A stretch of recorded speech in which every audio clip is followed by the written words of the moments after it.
मंगलवार की सच्ची कथा, बजरंगबली का आशीर्वाद। प्रस्तावना। भारत के एक छोटे से गांव में एक गरीब परिवार रहता था।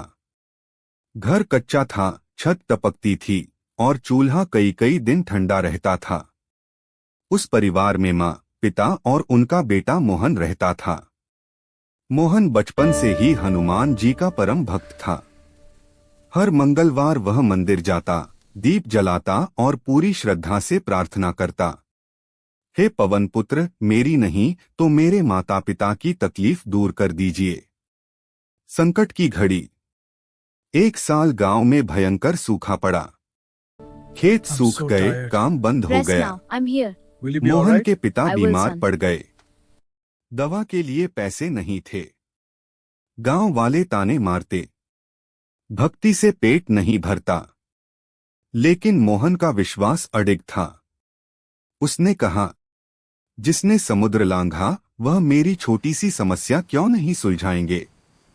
मंगलवार की परीक्षा। एक मंगलवार को मोहन ने व्रत रखा।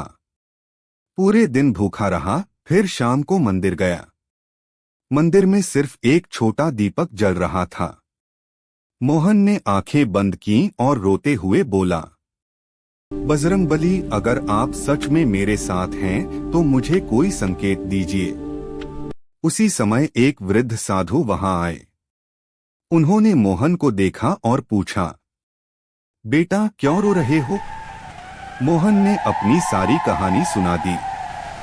साधु मुस्कुराए और बोले, सच्ची भक्ति कभी व्यर्थ नहीं जाती। कल सुबह तुम्हें उत्तर मिलेगा। चमत्कार की शुरुआत। अगली सुबह गांव में खबर फैली कि शहर से एक बड़ी कंपनी आई है जो गांव में अनाज गोदाम और डेयरी खोलना चाहती है। उन्हें ईमानदार और मेहनती लोगों की जरूरत थी। मोहन को काम मिल गया। धीरे धीरे उसकी मेहनत रंग लाई। पिता का इलाज हुआ, घर की हालत सुधरी। कुछ महीनों बाद वही साधु फिर मंदिर में दिखे। मोहन दौड़कर उनके चरणों में गिरा, लेकिन साधु मुस्कुराए और धीरे धीरे अदृश्य हो गए। मोहन समझ गया, वह कोई साधारण साधु नहीं थे। वह स्वयं हनुमान जी थे जो उसकी परीक्षा लेने आए थे। आशीर्वाद का फल। समय बीता, मोहन ने अपनी कमाई से गांव में एक नया मंदिर बनवाया। हर मंगलवार वहां भंडारा होता। अब लोग कहते, सच्चे मन से पुकारो, बजरंगबली जरूर सुनते हैं। कथा की सीख। सच्ची श्रद्धा और धैर्य कभी व्यर्थ नहीं जाते। मंगलवार का व्रत और भक्ति मन को शक्ति देती है। संकट चाहे कितना भी बड़ा हो,